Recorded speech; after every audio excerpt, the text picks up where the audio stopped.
Of News and Views is sponsored by Africa Muslims Agency. Africa Muslims Agency, a beacon of hope to communities for over 35 years in Africa and beyond. We'll be having a really, really interesting interview coming up, with Hajj, slowly picking up pace and that season being upon us. We'll be speaking to Brother Ebrahim Patel. He has made his way out to Mecca, for his first Hajj. I'm sure he's very, very excited. I can see the big, bright smile on his face. Assalamu alaikum, Brother Ibrahim. Jazakallah so much for joining us.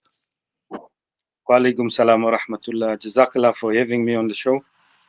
You are currently in Mecca, building up for your first Hajj. How are you feeling right now? What emotions are you currently, going through? And also give us a bit of background on your journey, and how you ultimately, became one of the chosen ones, to be in the Holy Land.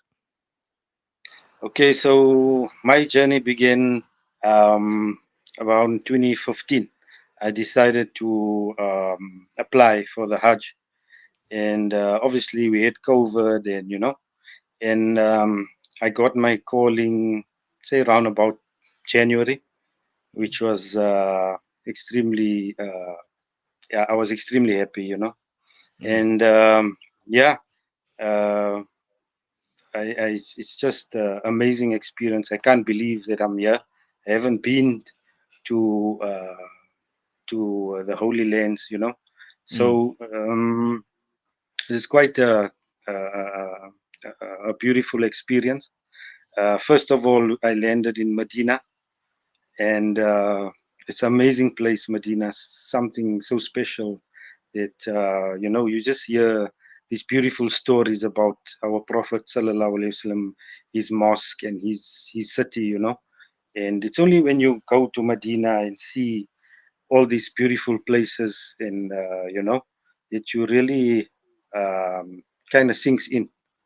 mm, And I was there for around 7 days. It was such an amazing place, and the people, and um, yeah, and yesterday we got here to Mecca, and we did our Umrah.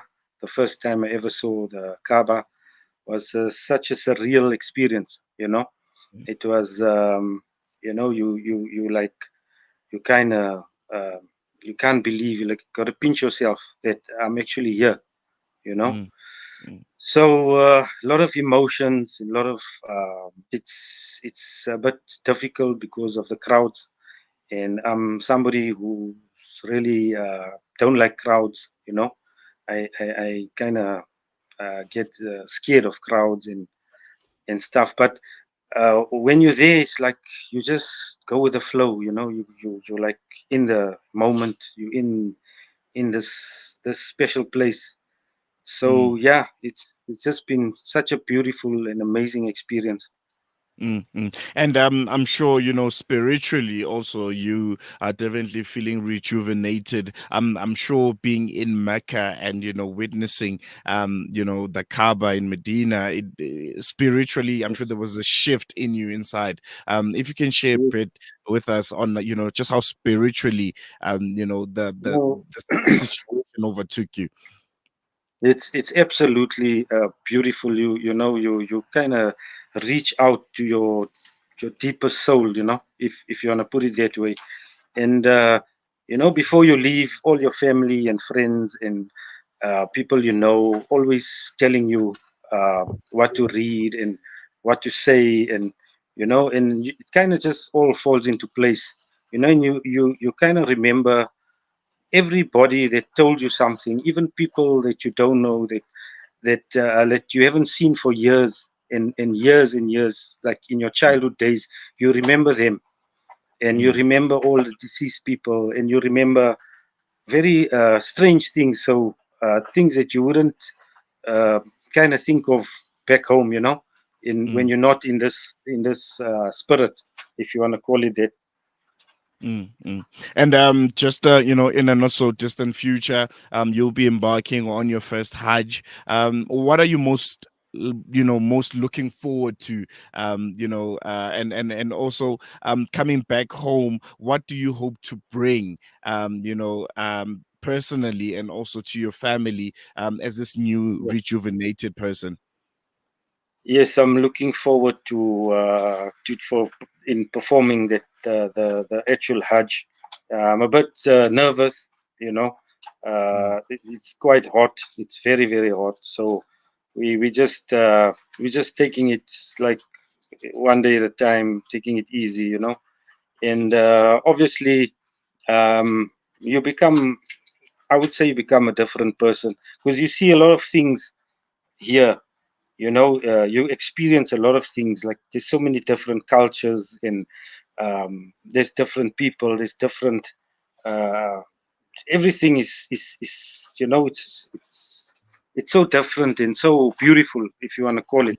You know, you would walk past a son pushing his mother in a wheelchair. It's such a touching experience, you know, such mm, just to see that. And you kind of think of your mom back home and say, you know, that you haven't fulfilled your duty to your mother. You know, you feel that, and you see a little child in a ihram, such a beautiful thing. And you see old couple walking, you know, like in the late 70s, and you see the love between them. You know, it's mm, amazing experience to see. You know, the different cultures, the people from all walks of life. You know, and mm, so it's certainly a humbling experience. no, And definitely. yes, it has to change you as a human being, as a person, as a father, as a brother. You know, Mm, you got to feel that connection. And yeah, it's like I say, I've traveled a lot of places, but certainly this is something that, you know, you can't you have to experience it. I can't tell you. um, I can't tell you. You got to, and you got to experience this. It's something so beautiful. mm, mm. And let's chat a bit about your, your preparedness. What are, some of the preparations that you had to undertake, whether, physically and also just mentally, just psyching yourself out for this very, very important task that you'll be embarking on. So mentally, you got to prepare yourself. You obviously, they're gonna be negative thoughts. You know, you're gonna think of the crowds. You're gonna think of the heat. You're gonna think of a lot of negative things, especially in your life as your own person. You know, whatever you as a person have been through in your past, it always plays out. You know, it comes to you. It like haunts you, if you know what I'm saying. So Mm, it's actually a journey now that you're trying to rectify that past of yours. You're trying to build on your future, and you know, be a better person. So yes, it prepares you. It's mentally, it's quite challenging as well, especially if it's your first time. And mm, but you know, you can't control anything. It's you just have to be prepared and have to positive, you know. So mm. inshallah, um, yeah, we take it one step at a time. I mean, we're going to leave it there, brother Ibrahim. May Allah accept all your du'as and remember us here back home.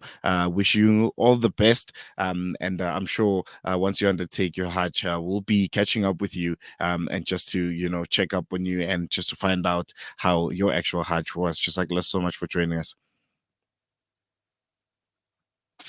Uh, Sorry, I didn't hear you there. I think the line is a bit dead. All right. No, we're just wrapping up our interview. Jazakallah so much for giving us your time. And I'm sure we'll be Jazakallah catching up khair. with you soon. I mean, Thank you there so was much. Ibrahim Assalamu alaikum. Patel. Walaikum salam. Ibrahim Patel coming to us live from Mecca. He's going to be undertaking his first Hajj. You can tell, the excitement on his voice and just how, surreal it feels for him. Really hope to be catching up with him once he does undertake his Hajj. We're going to take a quick break. When we come back, we'll be speaking to spokesperson of the Art for Justice exhibition, Nasima Katrada. She'll be giving us insight on a vision of freedom through art. This is a Palestine inspired art exhibition, and she'll be chatting to us more about it and the importance of art in activism. More on this after the break.